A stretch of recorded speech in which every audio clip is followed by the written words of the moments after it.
On today's episode of the Midlife Reimagined Life Beyond Menopause podcast, I'm so thrilled to be able to interview my good friend, Finn Wycherley. Finn and I met many years ago, actually in San Diego at an event, and we've maintained contact since then. She lives in Edinburgh, and I live here, of course, now in Vancouver, Canada. Finn is the founder of Supersized Media and one of the UK's leading authorities on expert-led growth for law firms and professional services, with the majority of clients based in the United States.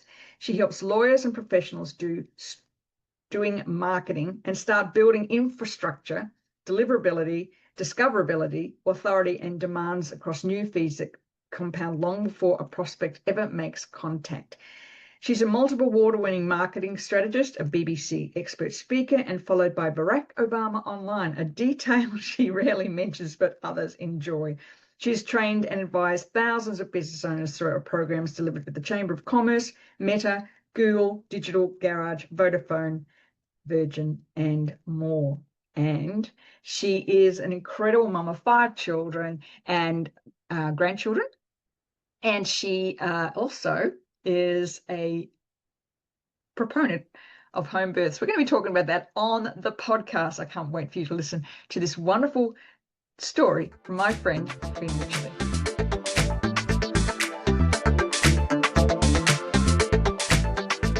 Finn, I am just super excited to have you here on the Midlife Reimagined podcast. Thank you for taking the time to be here today. I can't believe we finally caught up after all this time, right? Now, if you notice, for those of you who listen to the podcast, we have lots of accents. Yesterday, we had a gal from Israel, a couple of Australians, and of course, Canadians, but Finn hails from Scotland. And we were just trying to figure out, we met 2014, something like that. Yeah, in San Diego. We were roommates. We were.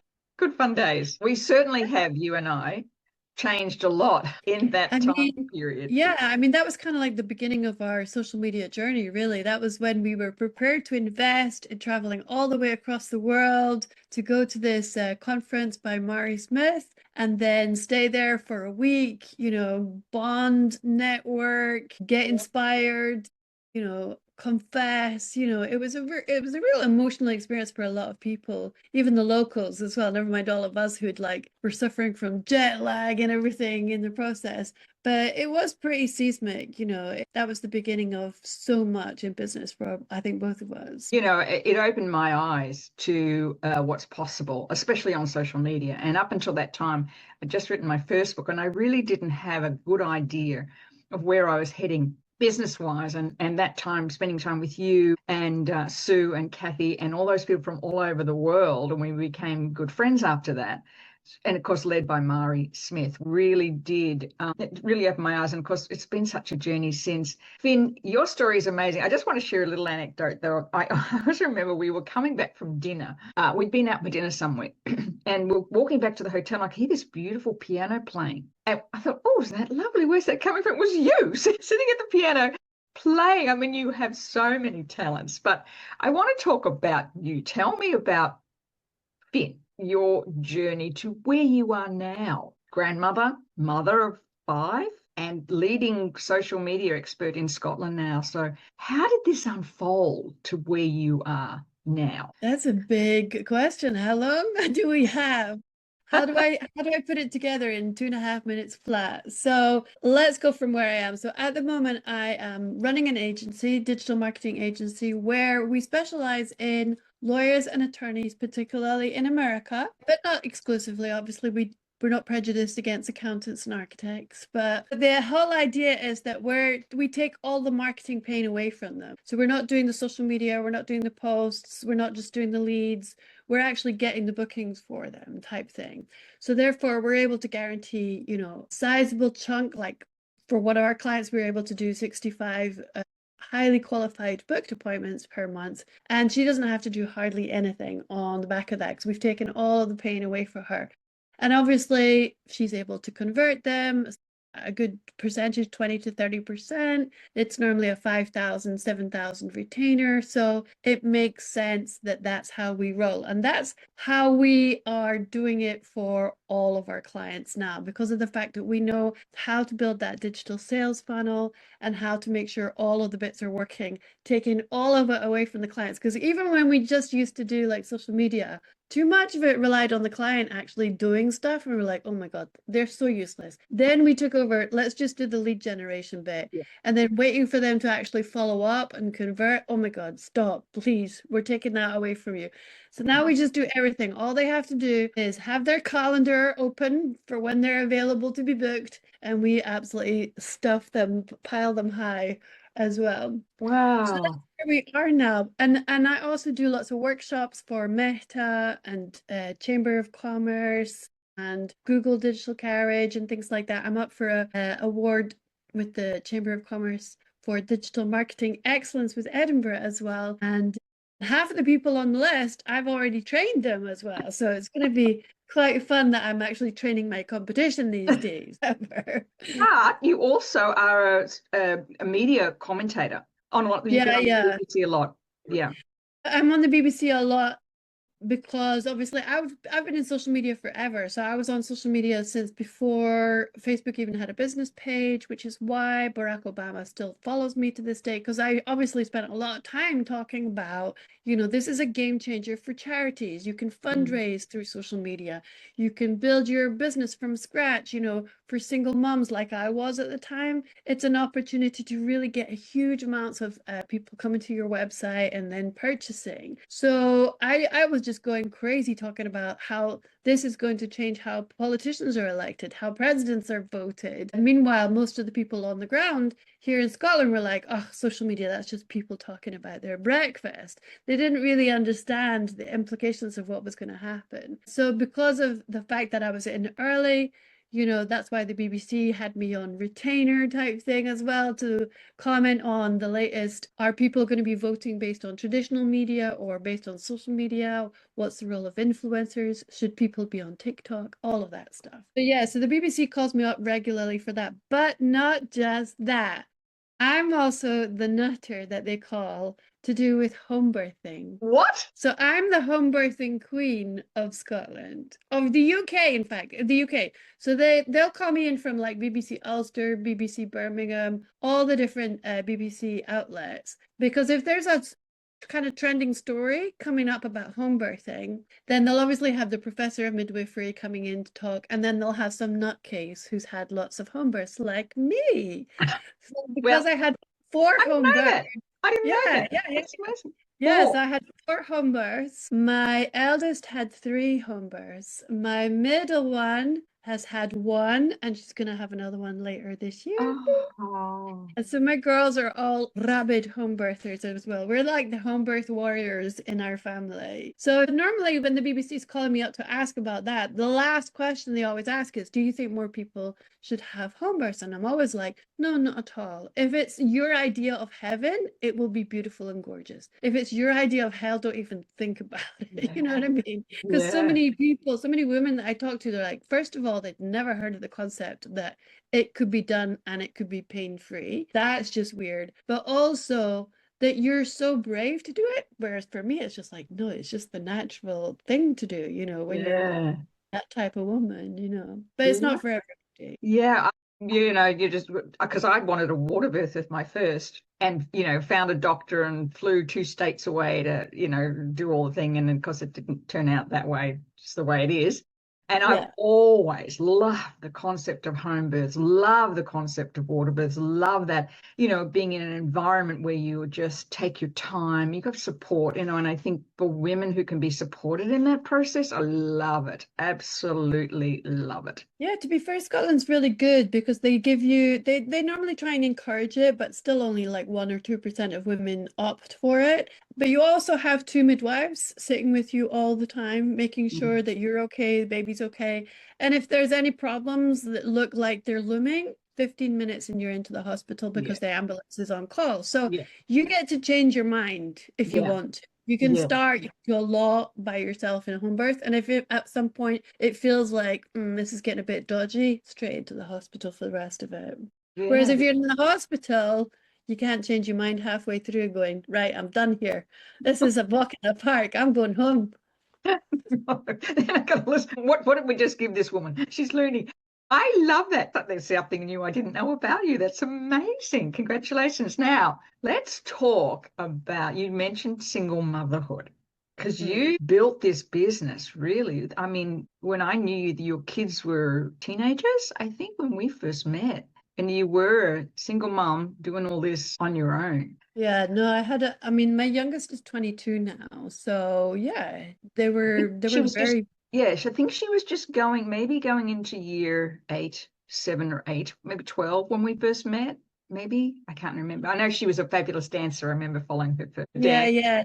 Yeah, so it was really, really tough. When you finally pull the plug on the crap that you've been handed from your husband, then obviously it's a huge relief. You get a huge sense of elation and freedom, finally. But then the panic attacks kick in pretty quickly because now it's all down to you. How do these little angels turn out? How are you going to feed them? How are you going to be able to have a job, in money, do managing all their emotional needs and then the physical needs around the house, and trying to do all of it by yourself is just a nightmare. And then of course it meant that there was no chance that I was ever going to have a job. You know what I mean? I basically bred myself out of a job. So I love that concept. I kind of look at it politically because nobody else is having babies. I'm like, I have to be patriotic. I breed for my country. All of my friends like have like maybe one or maybe two or often none at all. So I'm like, well, that's fine. Some of us have to do the work for you because you're not putting in a good shift. Yeah, so the things you do for your country, The honestly. things you do, honestly. Yeah, I'm so patriotic. I mean, how many do you want? I honestly, because I loved it, I Yeah. always wanted to have a big family. It was my number one dream, really, because I did a law degree. And when I was finishing my law degree, I was just like, this is not compatible with having a big family. You know what I mean? Yeah. The way that corporate law demands you are in the office from 7 till 9 is just not compatible with a family. And so many people that went into it were told, like, have a family or have a career. That's it, back in the old days. They're a lot easier nowadays, but still, you are expected to put in a serious shift. And if you want to have a good family life, it's just not feasible. So I went straight into speech writing and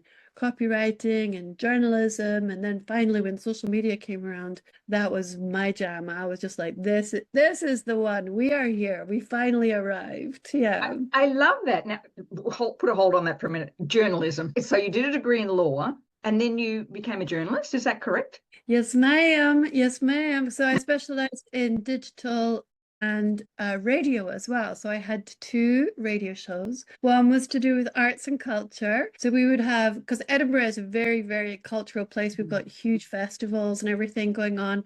Normally during the month of August, we have a population of 500,000, but during August, it's 1.5 million, just all the arts tourism. It's like every single hue and cry of human comes in to Yeah. put on a show, to put on their exhibitions and everything. So yeah, so we always had like a studio full of like the comedians and then the all the different types of arts and culture people. But then I also had a business show because I was very, very passionate about supporting people who wanted to be in business, the local mom and pop store, the local restaurant, the local law firm. I mean, there's so many businesses that are now even getting squeezed out through COVID, but also getting squeezed out through private equity.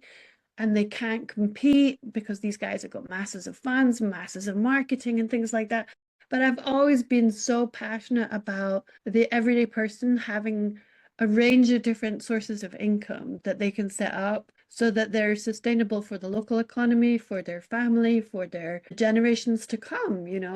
So that's always been my jam, really. So interesting. So continue on. So journalism and law, and obviously that's where isn't it amazing our journey, our experience all melds together at some point. You don't know at the time when you're doing one thing or the other, how eventually it's going to come together. And that sounds like what's happened to you. 100%, because every single time I was doing one kind of job career after another, each time it didn't feel like I've arrived home yet. Finally, when I got to the social media, I'm like, this is my place. This Yeah. is where I'm supposed to be, and I'm not changing from now on. So I've been in it now for like 20 years or so, really. And it's just getting bigger and better all the time as well, because obviously you challenge yourself to even higher kind of dreams and ambitions. And, because you've been in the around the block a couple of times,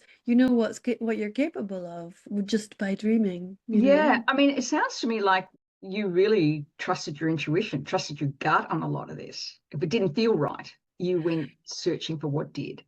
Is that correct? No, absolutely. I'm that nutcase that actually believes something is going to happen, despite the fact that everybody else is just like, no, what are you thinking? And I'm used to being the nutcase, but other people's opinion has not really affected me too much.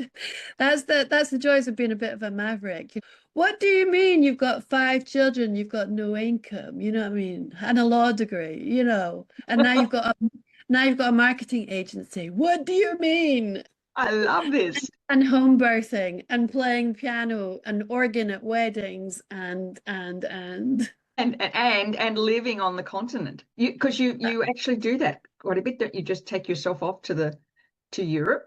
I know yeah. you're fluent in French. Yeah, I'm bilingual in French because I lived there for quite a long time when I finished high school. I wasn't sure which degree to do, so I took myself off for a gap year in Paris, and then I stayed there for 5 years as I worked out what I was going to do. I was having too much fun to go back and go to uni. Who does that? So yeah, so I'm bilingual there, and yeah, it's like home over there. It's really, Yeah. really fantastic. And now that the kids are all grown up and they've all finished uni, it means that I'm in the next chapter of life, because all of the time when I was building the business, I felt like I was having to build the business with 2 hands or one hand tied behind my back because I've got so many kind of demands on my time from the bairns, the weans. But now that they're all grown, I'm like, okay, let's go. Finally. I have no excuses. I've got nothing holding me back anymore. I've got a decent income. So let's push it for all it can go. And it also means that, I'm footloose and fancy free. I can go and spend a month in Romania, a month in the south of France, a month in Italy was last year, and go and work from home at the same time as, still carry on working, keeping your hand in and stuff like that. So I'm like, I'm living my best life right now. I mean, every single chapter, I've been able to make it just incredible. Even though we were absolutely stony broke, basically horrendous levels of poverty. I was just talking to my youngest who's in South Africa at the moment. I'm like, aren't you grateful that you were actually raised poor? Because you know what life is all about, as opposed to all of your rich mates who are living in Dulala land. So true. It's so true. And I think that's the greatest lesson we give our kids is to be resilient in the times that are tough. I 100% agree with you. We went through some challenging times when my kids were little and, the global financial crisis and all that horrible thing. And so they had to grow up. We had to be very creative, and they grew up, thinking that going to the beach or a picnic in the going finding fairies in the trees was just the best. We didn't have that. And I see that now as they're adults. They're very confident and self-reliant on themselves. All 3 of mine left Australia and moved to Canada just because they wanted to. And I think that when they grow up with that, watching their mum and or their parents struggle, it helps them to be, more resilient, more focused, more directional on what they do. I wanted to ask you this question because being a mother and a grandmother now, I always ask, what was your menopause journey? Because right in the midst of all of that, you would have been going through perimenopause and menopause. What were the things that were difficult for you during that time, physically and emotionally? I mean, I would say it was mainly the sleep, the kind of exhaustion level, because this, I mean, you kept waking up several times in the night. It was just the most annoying thing ever. And then you just wake up exhausted. You know what I Mm, mean? The only time I ever got a good sleep was like having a cheeky wee siesta in the afternoon. mm, And that would be a good like hour, hour and a half type thing. And that was absolutely solid. So yeah, that would set me up for the day basically. But at nighttime, it would be pretty tough trying to, put in a good shift on the bed. But yeah, that was the hardest one really. The mood swings were fine. All of the other symptoms that people talk about, never really experienced them. And that I would say because I was very physically, what I call kind of high physical IQ, always at the gym, always swimming, always trying to get the fresh air, always obeying the kind of circadian rhythms of life and things like that. Very, very in tune with that physical life, which is why I'm about home birthing. You know what I mean? If you're not that person who's in tune with having a high physical experience of life, then home birthing will just be anathema because you'll be just like, just give me the drugs, I just cut me open. Whereas for someone who's much more like physical, who's a dancer, who does lots of yoga, is very at the gym and stuff, then they're gonna have a different experience of life. And I think that has been the part that allowed me to go through it with a lot less of the symptoms that a lot of people talk about. So just making sure that you're as having access to the outdoors and ticking all the boxes with physicality, that will temper a lot of the extremes of menopause, because yeah. I feel like it's almost like you're having your teenage hormones again in a Mhm, way. So if mhm, your underlying elements of your life are good, then when the hormones kick in, it's going to be a bit intense, but it's not going to be catastrophic. mm, But if the underlying fundamentals are really, really dodgy, really rough, then the hormones kick in and it can be like all kinds of crazy. And that's the same whether you're 15 or 55. mm. And I think that you being very in tune with your body, like you said, I took myself off and went to sleep for an hour and a half in the afternoon, and making that okay. And I think a lot of women push themselves rather than adapting. This is what my body's going through. And as you said, I think that physical activity, being outside, grounding yourself is just so critical, and that helps us to get through that rather than fighting it. So based on that, if you could talk to your 30-year-old self now, go back to Finn at 30, what would you tell her? I would just be like, enjoy every moment because every little thing is gonna be all right. No, it really, really is. So enjoy the tough times. And I kind of have that experience with my kids. I get to help them as they're, experiencing some of the tough times. And I'm like, this is great because what are you learning? There's no such thing as losing. There's no such thing as failing. Either learning or you're moving to the next level. But you cannot move to the next level unless you've failed a couple of times. And if you've not failed a couple of times, you're not trying hard enough. That's so true. Do you know, though, that's interesting, isn't it? Because I think in this era of social media, it's really tough on kids because they, young adults, I should say, because they only see these little squares of people apparently living their best life, and that's a 30, maybe 30-second snapshot of what's actually going on. And it can be really difficult, I think, for younger people to understand that failure is actually you moving forward. You learn either you don't want to do it or you do and get better at it. Simple as that. Yeah, because there's no such thing as not being successful at it because Mm, every time you turn up, you're going to be better. And even if you're like, oh my God, this is awful, I'm not moving forward in any way. If you ask yourself, well, are you better than last week? Are you better than last month? Are you better than last year?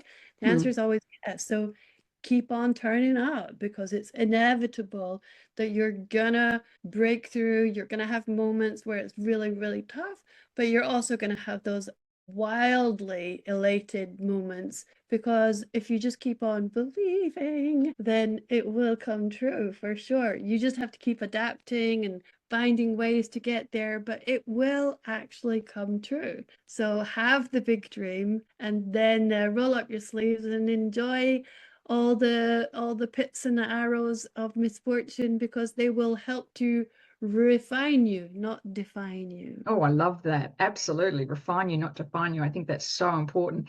So, in your career now, do you find yourself, well, I guess what I want to find is, do you see yourself doing this for another 10 years, or do you have this plan that you're going to exit? What's your strategy? Exit to do what? I'm having too much fun. Are you kidding me? I'm 63 years old. I've got 5 grandchildren now, and I'm like, this is 63? No surgery? How good does life have to be? I mean, yeah, there's a bit of color in the hair and stuff like that, but that's it. You know what I mean? I'm like, how is this even possible?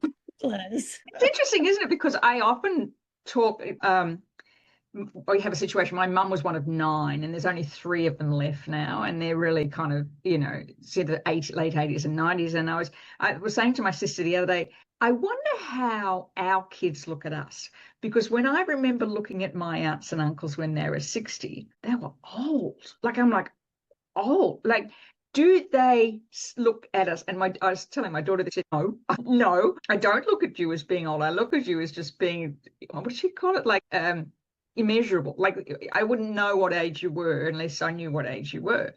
And I think that's the benefit of living in the now, because we access to good nutrition knowledge, exercise knowledge, connection that our parents didn't have. I agree, but it's also, I would say, down to being an entrepreneur. Because when you're an entrepreneur, you're having to learn how to spin so many plates. You know the buck stops with you. So therefore, you're accountable for your time, your energy. How you address the world is how the world is going to address you. So because of the fact that you're an entrepreneur, you have to be a lot more accountable for all of these factors. Whereas if you're just like, checking in, checking out from your job, the pressure is not on. All you have to do is make sure you keep your nose clean and don't get into trouble, and you'll pick up that check and that pension before you know it. You know what I mean? So when you're an entrepreneur, it is really, really tough. But the upside is you are 100% accountable for everything. So it's when I'm seeing people, especially there's a lot of women now that we're working with who are leaving corporate of their own volition. There are a lot of businesses that are downsizing, and 90% of the people that are getting downsized are all women. They're all incredibly successful in their business. They're very, very, very high achieving type of people. So of course, they're going to bring all of their skills into being an entrepreneur. But the problem is they still have a corporate employee mindset. And it literally takes forever for them to be able to learn how to hunt and kill their own food. So true. So true. Yeah, so because if you're used to getting paid and being an employee, it doesn't matter how highfalutin you are, even if you're being paid, 6 figures, 7 figures, it doesn't matter. You're still waiting for that monthly check to come in to feed you and yours. Whereas when you're an entrepreneur, you got to set up all the fishing rods in all of the different pools. You got to learn how to refine your sales process, your marketing process, your HR process. You really, really, really have to get obsessed about the whole entrepreneurial journey. And that takes quite a lot for people to adjust. So true. I've often heard people say it must be lovely to have your own business and kind of, have all that time off. I think, but when you're passionate about what you do, as I know you are and I am, and what I do, to me, that's my drive. That's my energy. There is no, I need a day off, because I love what I do. If I take a day off, it's, we go for a walk and to go for a hike, just to clear my mind. But I don't think in terms of, oh, I need a holiday. I don't think in terms like that. I think in terms of, okay, I need a break, just clear my head. But I'm always thinking about my business. I'm always strategizing, and not in a bad way. It's like, how can I take it to the next level? What's another angle that I can bring to somebody that will make a difference in their lives? To me, it's a very esoteric and heart-led way. And to be prepared for the ups and the downs, be prepared for the fact that there could be, a couple of weeks or months where there is no money coming in. So, I'm very much about, and I know you are, about investing in your business. And so it's about being adaptable. I've got a lot of friends right now retiring my age, and that's never entered my mind to do that. I love what I do. I get great joy out. I couldn't imagine not doing this. I know a lot about people are traveling and all that's not my thing. I like it, but it's not my number one thing to do, doing what I love. And I see that in you, Miss Multi-Potentialite. You just adapt so well to the trends. I've listened to you on BBC, and you're so good about bringing some real, deep thought to what goes on social media-wise in particular. Yeah, I like to bring in the old philosophies and the theologies and everything, because you're right, that creative drive, that creative force that we have, it's a very divine kind of energy, I would say. So people who don't have that creativity don't actually have a soul, I would suggest. Well, you heard it here first, folks. Breaking news, people who are not entrepreneurial and not creative don't actually have a soul. It's a very different world, though, isn't it? I mean, when you have that entrepreneurial part about you, I see that in you a lot, where you see a problem that I think I can solve, like what you're doing now. And that's so, I see that a lot actually with postmenopausal women. When you take time to understand and care for your health, you see things that could be done better. That's why I think, retaining women into their late 50s and 60s is so important for a business. I think the lack of knowledge, that lack of wisdom when they step aside. And I read somewhere where it's 213% it will cost a company to replace a woman who leaves because just of the culture and the wisdom. Yeah. Getting companies to understand retaining your midlife women is so good for business. Yeah, but unfortunately, the stats are just looking like ugly as hell. So we've got a lot of clients in America and Canada who have come from the journalism world as well, that we're working with, to be able to build up their personal brand, build up their different sources of income. And they've come from, they've got their own slot, they're financial journalists, they're regularly on the TV, on mainstream corporate TV, and they've built up an international profile, they're hosting events, and suddenly done. We're done with you. You're not even early phase and it's over. And because nobody's hiring anymore, then that's pretty much it. You know what I mean? So they've literally been dumped out of the corporate world, and there's like, spiders lying on their back going, what on earth happened?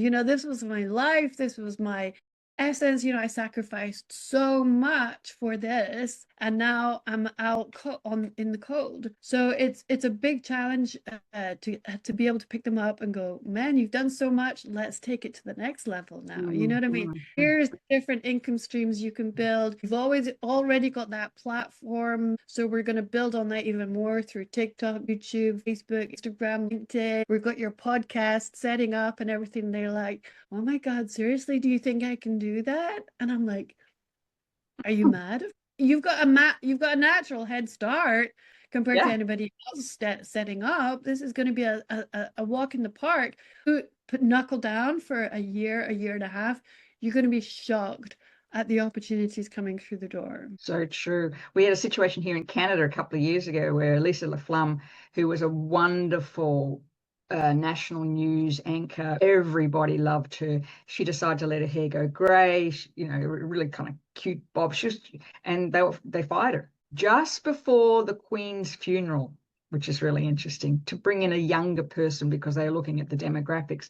What was interesting is when people realized she wasn't going to cover the Queen's funeral from Canada, the ratings tanked. She was so well loved. And my daughter's a journalist, and she said it actually sent a shudder through all the female journalists because we realize we have a shelf life and you have no control of it. Now, Lisa's gone on to do some wonderful things, as you said, when you kind of get over the shock and pull together I'm sure she's writing a book, because I think pretty sure her, her NDA is nearly up, and we'll hear some other things. But that can be a real issue for many women, especially in the media, where somebody's making a decision and you're not in control. First out the door, basically, these days. There's so much blood on the carpet all over, and it's a real shame because some of those women have outperformed guys by a long shot. But because we don't work in suck ass hierarchies. We don't do let's suck your asshole very easily. Whereas guys find that natural. No, sorry, I'm exaggerating. I'm just talking for the clicks, you know what I mean? Yeah. But it's true. And I think, for women, it's always been harder, whether you want to admit it or not. And then along comes children and grandchildren, and you're still balancing that but we get better. That's what I love about this whole process. To me, that's why I love to interview women like you who are in their 60s, to say, look, it's not just about being 50.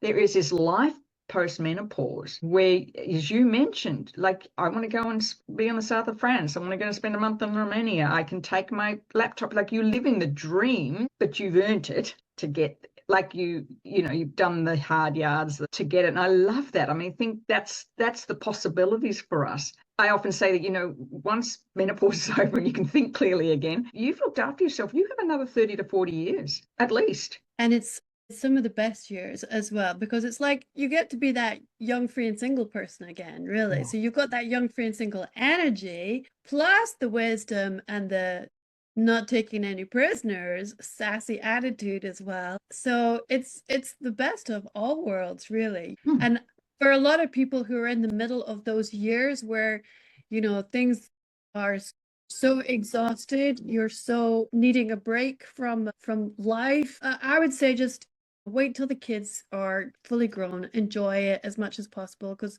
when they're gone, and that is empty as hell. So there's your moment to, roll up the sleeves and go, right, let's go, So just enjoy that period with the kids, and don't fret about trying to juggle everything.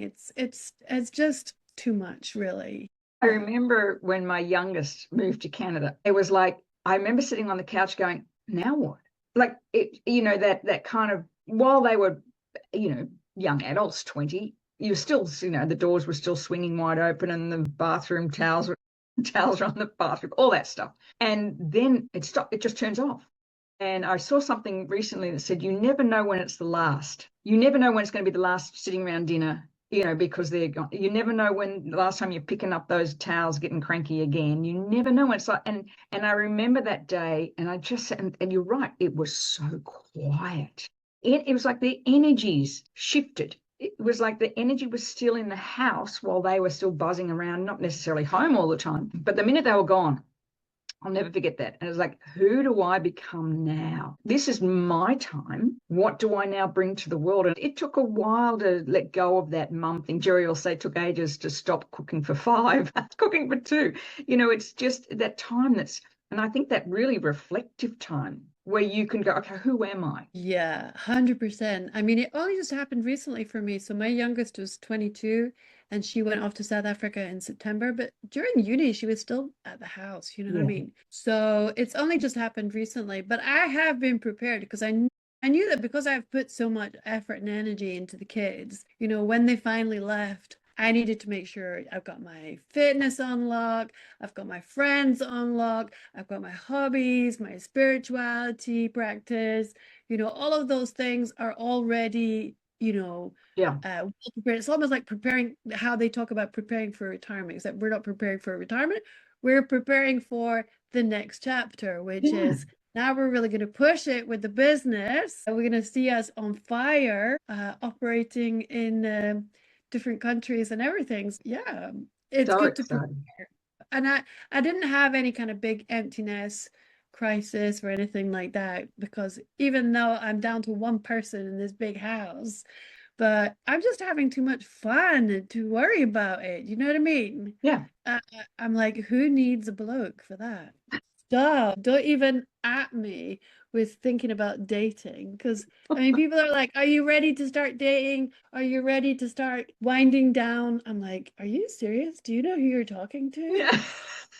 A friend of mine once said to me a couple of years ago, so how long do you think you'll keep doing this? And I said, well, at least 10 years. And he went, well, why would I stop? There's no reason. Not what you love. And as you said, your physical health, your emotional health, your spiritual health. And I think for women at this age, their friends and social life and contact is really important for women as we age. I love when you talk about dating, because you kind of look around at men around about your age, a little bit older, and go, no, No, they're looking for a nurse. That's exactly right. No, thanks very much. No, no, no. But I I love that. look, yeah, I look at some of the guys who I was at school with and I meet them and I'm like, oh my God, what happened to you? I just got old like a normal person. What the hell happened to Yeah, you? but there you go. I mean, I think a lot has to do with like you've got this sense of entrepreneurship and how can I do it and what's possible. And I really think that's so good for your brain. As we're recalibrating through menopause, I'm a great believer, as you know, in doing EFT and releasing those limiting beliefs that seem to rear their ugly heads when you're going through perimenopause in particular. Like everything, you lay in bed at night at 2 a.m. thinking of everything you wish you'd never said to anybody over the years.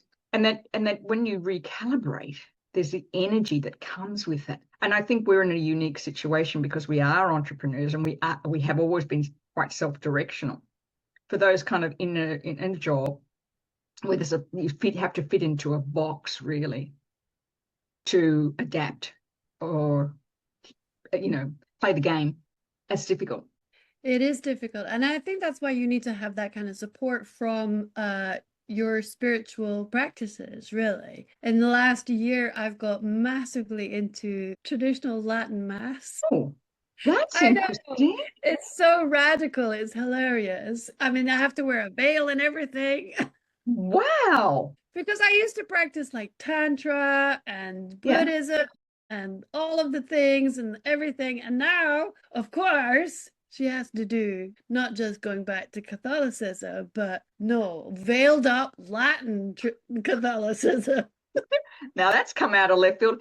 How did that happen? So what happened was basically I was in the south of France for a month down in Carcassonne, and I was in this big basilica church, and I had just discovered that there was this mass going on. It was all in Latin. I was like, what's going on here? I've never been to a Latin mass before, but I was just being a tourist. So I sat in, respectfully listened in. And because I was raised Catholic, but as soon as I was 13, I'm like, we're done here. This is Mm-hmm. nonsense. So I didn't even baptize my kids because I'm like, I'm not going to lie about raising them in the church. Why would I do that? I don't believe in that nonsense. So then I was after the Latin Mass had finished, which felt like very voodoo, it was lots and lots of rituals and incense and holy water being thrown everywhere. I'm like, goodness me, I can't even remember the Catholic Church being so kind of ritualistic, really. So I didn't think too much about it. Then I was walking around, and then there was another mass kicking off. And then this saint started talking to me, and what are you talking about? Why are you thinking a saint is talking to you? And he just starts talking and giving me information. And because I have had these experiences in the past, not necessarily talking to saints, that was my first time with a saint, but with other people who are coming through and giving me stuff that I needed to hear that was important for my next stage, I was just like, oh my God, why on earth is this saint coming through and giving me this information? And I was just like, wow, this is incredible. Maybe I should come more often because I'm getting some really good advice here. So then I was all excited about coming back the following week. So I was like coming back to the normal mass and coming back to the church because there was no other masses in between times. And then I was just waiting there going, oh, I wonder if he's going to talk to me again. This is so exciting. And then I went through a whole mass and then it was nothing at all. And I'm like, what on earth? What did I not do right? What on earth happened? And then suddenly he came through and he was like, I'm not a circus. I'm like, okay. Basically, he was saying, just because you know how to channel, it doesn't mean you need to abuse it and use it for your own ego. If you know how to be able to tap into other realms, other saints, then you need to use it and push it onto people. So therefore, you need to be doing prayers for other people, prayers for other people, prayers for other people, and then you get 20% of the residue basically from that Ah. experience. So from then I came back to Scotland and I was like, oh my God, it must have been because of that Latin mass thing, because there were so many rituals that's why the guy turned up. So I went to a whole bunch of Catholic churches and masses and stuff, and there was nothing. But then I found the Latin mass one, and I'm like, oh, we're here. We're here. This is where it all kicks off. That's so interesting. It's wild, wild. My family are not recovering laughing at the idea that this nutcase is now veiling up to go to church on a Sunday morning and getting excited about it. I just love that story. That's so, but as you're telling me that story and you've had kind of this happen to you before, that's what's made you so successful, following your calling, I was just thinking as you were saying that, if more of us did that, we'd be in less struggle. Because I'm like, I'm a lapsed Catholic, got the kids baptized, so they go to Catholic school. But I loved the rituals of the Catholic Church, I must say. I loved the whole. When I was a child, I was sure I was either going to be a princess or a nun. I was going to be Prince Charles, or I was going to be a nun, one of those. I love the rituals too. And I know when I'm meditating, often, I'm always, just opening up to seek guidance. What do I need to hear, or what do I need to understand, or what do I need to and it's more like when I'm in that meditative state, it's about letting go of everything. It's about letting go of the ego. Yeah, just let go. And I know when I'm in it. I know when I'm fully connected. Sometimes can be a struggle to get there, because the brain's going. But when I'm in it, it's just like this expanseness just opens up. I love it. It's like a shivering resonance. Yeah. That is like food. Yeah, it's everything. It really is. And I think when you can get into that state, however you get yourself in there, that's the stuff, that's the food that you need to take you out of the machinations of the brain, because the mind is always going to be torturous with ego and with all of the issues that you're wrestling with. But actually, if you can take yourself out of that and move into another space, another realm, that's stuff that actually feeds you at a much more expanded level, I would say. And then I always say to be open to the opportunities and then just let it go. So then, I'm always surprised at the synchronicities that happen, just little things. I remember, last year I had injured my back, doing anything, just pulling some sheets out of the dryer or something, and the back goes into spasm. It was really painful. I was lying on the couch and I was supposed to go to an event that night, and I thought, I can't go. And this voice kept saying, go, get up. If you don't sit, you'll be fine. Get up, walk. And so I went, and I ended up winning their door prize, which was 2 free tickets to Australia. And I always remember that. If I had listened to my ego, I would have stayed. But there was something telling me to go. I never take that for granted. I never take that just inner knowing for granted. And I think as we get older, the more we can move into that beautiful space that you're talking about, the less you're concerned about things like aging or looking in the mirror, or that's none of that. There's an essence that comes from you when you're in that space, and it's like you kind of attract opportunities, and then your job is just to step into them, to not doubt yourself at that point. But I love the Latin Mass. I'm going to go find one. Oh my God, you're going to be transfixed. I love it. We had mantillas when we were kids, lace little, is that what they're like? What I'm wearing these days, honest to God, that's the vibe. I've got a long skirt on and everything. You won't even recognize me. I love it, Finn. You're so multidimensional. This is amazing. But then it just shows in you how you show up. And I think we need to talk more about this. We need to share this. We're just not 2-dimensional, 3-dimensional people. We're beyond that now, and that's, I think, how we show up. We let go. You're not kind of worrying about the kids getting an A or a B, or what reading level they're in, or who won the sports trophy. Like, that all just goes. Yeah, and the bonus I find about working with Jesus and God nowadays, which is a brand new experience for me, is that I get to put all my problems and issues over there. It's like somebody else has got that. Okay, you deal with it. It's like, I don't have to carry that stuff anymore. What a trip. And why did I think I had to?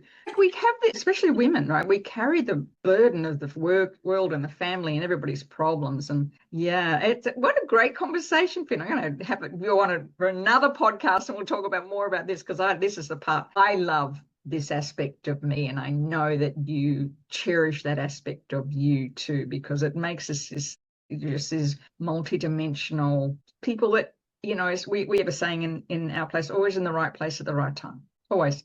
We're always in the 100%. right place at the right time, and we'll figure it out.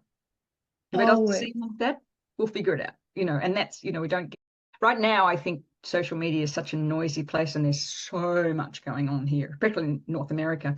There's times when I think, it's got nothing to do with me. We're creating our own life.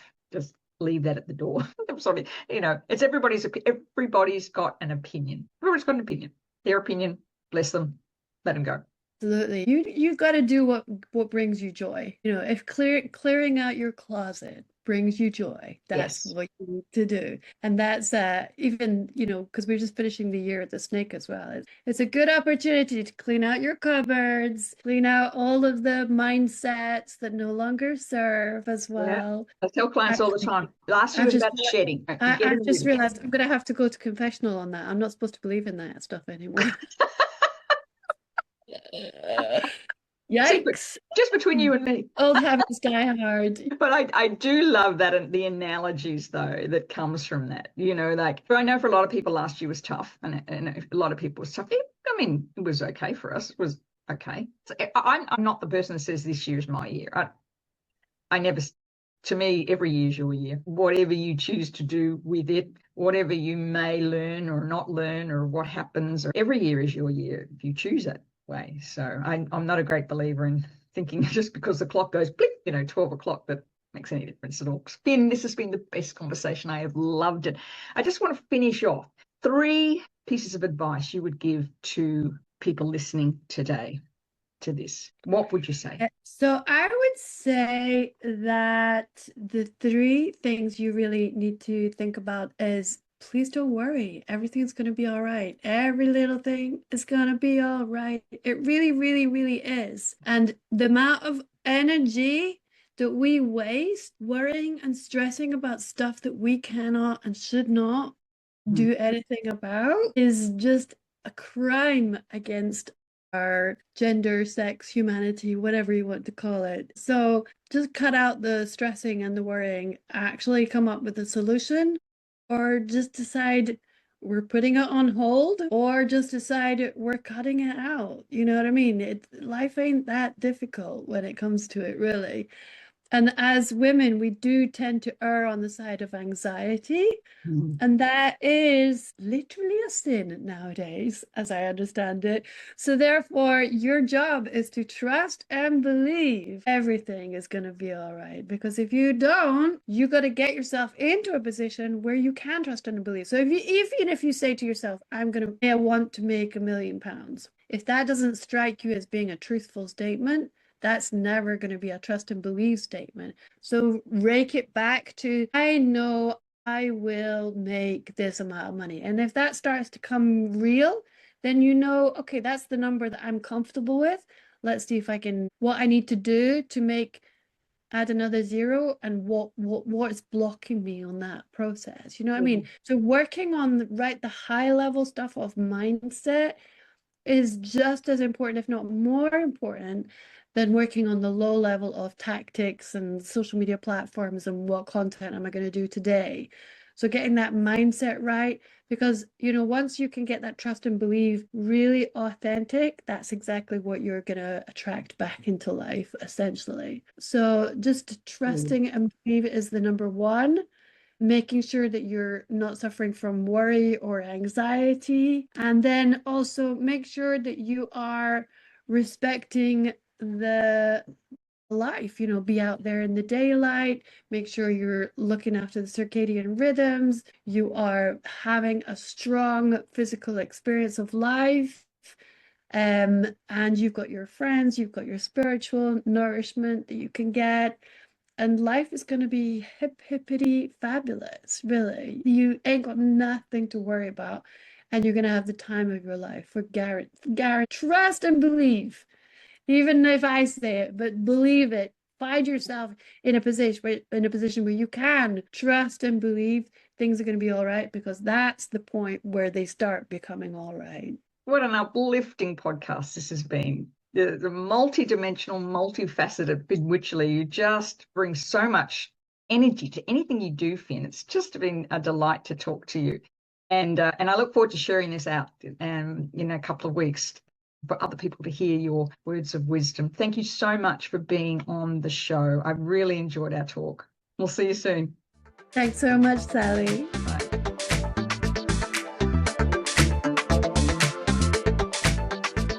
Well, I hope you enjoyed this episode of the Midlife Reimagined Life Beyond Menopause podcast as much as I do. I love hearing the stories of these women who are reimagining their lives and really stepping to their own power at this stage in their life. Please remember to subscribe so you stay up to date for a new episode every week, and please share this with somebody you know who may need a little bit of inspiration around truly living her life post-menopause. I'll see you next week.